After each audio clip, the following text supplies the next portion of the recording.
The Evergreen School Board responds to the fallout from Heritage High School. Yacolt becomes the first town to pass a resolution opposed to Washington's new gun control laws. And 18th District lawmakers talk transportation and why a third crossing over the Columbia River could be a long way off. Those stories and more on today's edition of the Week in Review from ClarkCountyToday.com.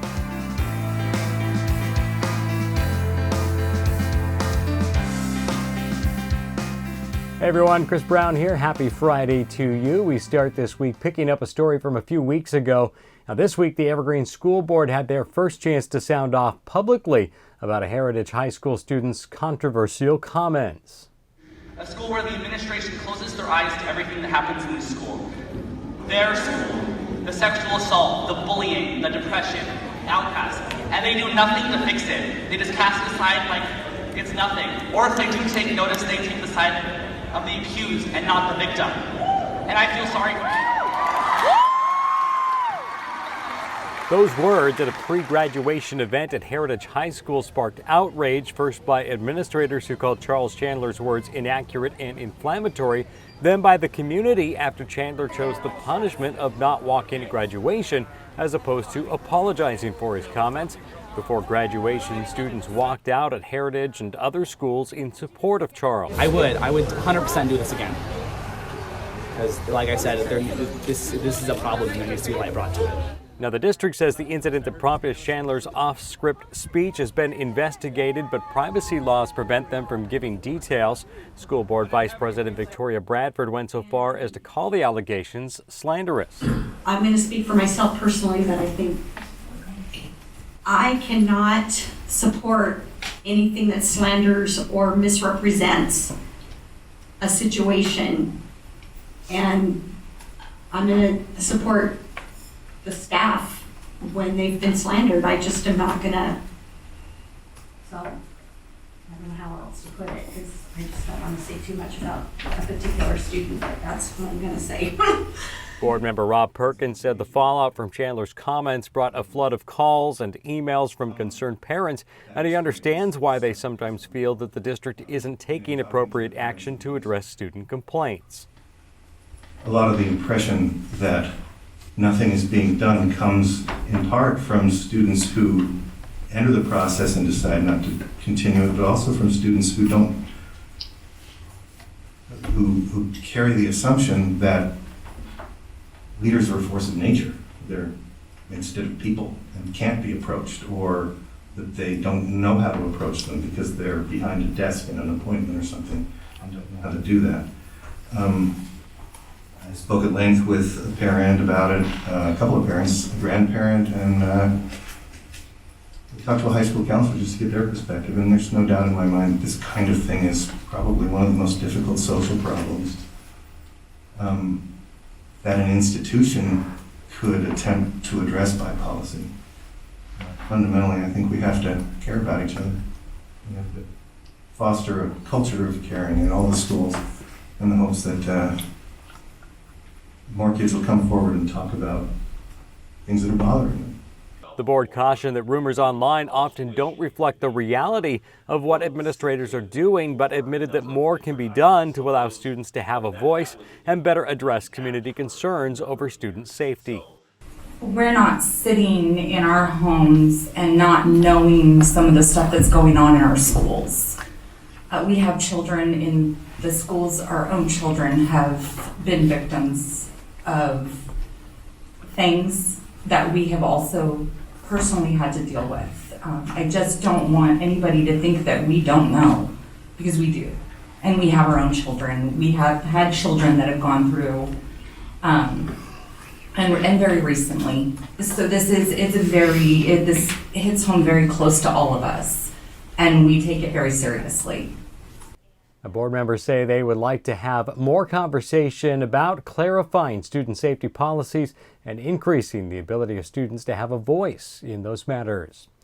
The city of Yacolt became the first to approve an actual resolution opposed to I-1639, Washington state's new gun law measure approved by voters last November. The town's mayor, Vince Myers, pushed for a proclamation rather than a resolution, saying it would allow them to be more pointed in their comments and avoid any potential fallout from the more official resolution. but the council ultimately voted 4-0 for a resolution saying it represented more of a stand against the controversial gun control measure. Now, backers hope to put pressure on the Center and Ridgefield next for similar resolutions.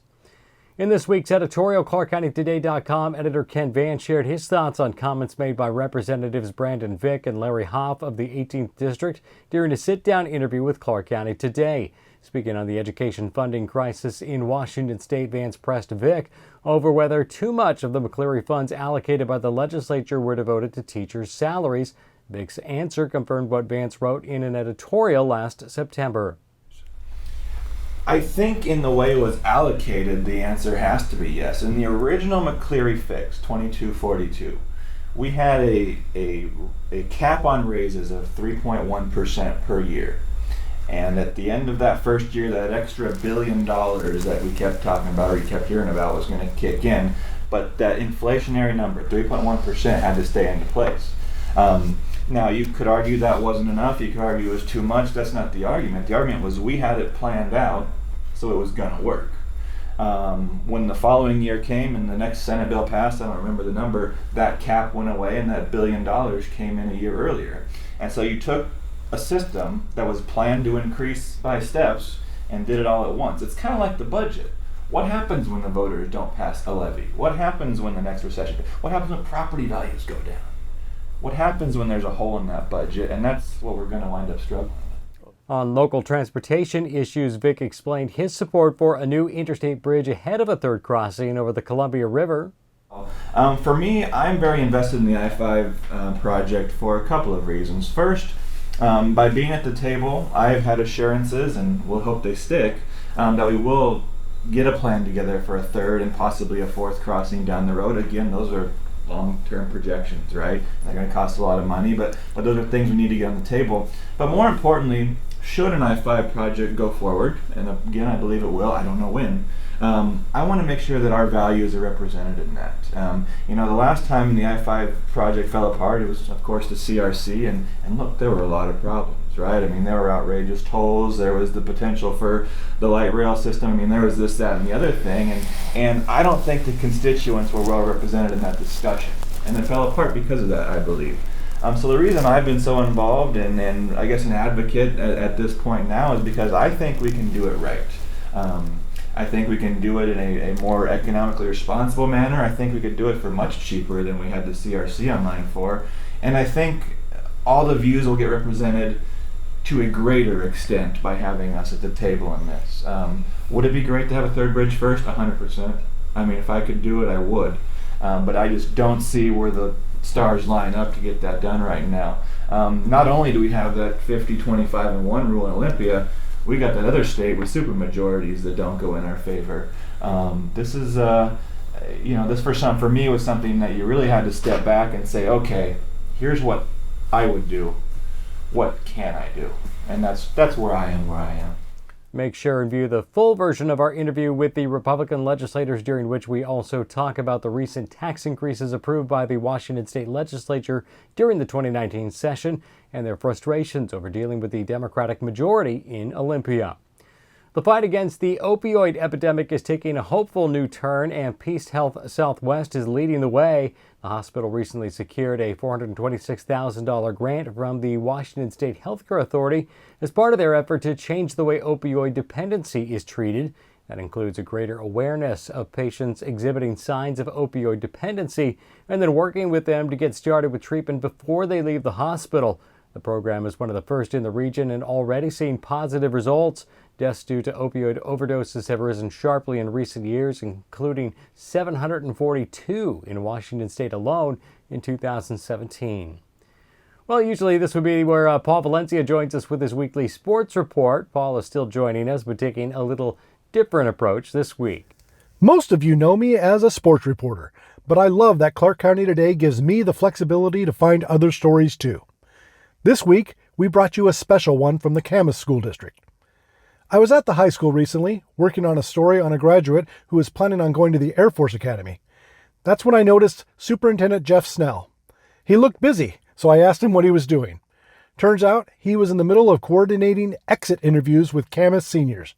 With nearly every Camas senior, Yes, the goal is to interview more than 500 students every year. I said, "Hey, this is a great idea, and this is a story." He invited me to sit in on one of the interviews.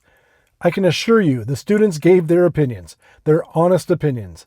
Snell said the district uses the feedback in an effort to improve the academic experience for all future students. We posted the story this week detailing some of the answers from those students. As a former U.S. Army soldier, I am particularly proud to work on any story that highlights our veterans. On Thursday, we previewed this weekend's Heroes Night with a feature on retired Navy Chief Petty Officer James Meade. He is one of 5 individuals who will be honored at Heroes Night, an annual event held at the East Vancouver Costco. This year's event will be Saturday evening. Check out ClarkCountyToday.com for details. Oh, and here is a quick sports note. The Ridgefield Raptors return home for games Friday, Saturday, and Monday. These are non-league games, though, taking a break from the West Coast League schedule. Thank you so much, Paul. And that is your quick look at some of the stories we're covering this week at ClarkCountyToday.com. Be sure to follow us on Facebook, Instagram, and Twitter to see when stories are posted and to share your thoughts. You can send story ideas to us via email, news@ClarkCountyToday.com. And for all of us at Clark County Today, I'm Chris Brown. Have a great weekend. We'll talk to you next week.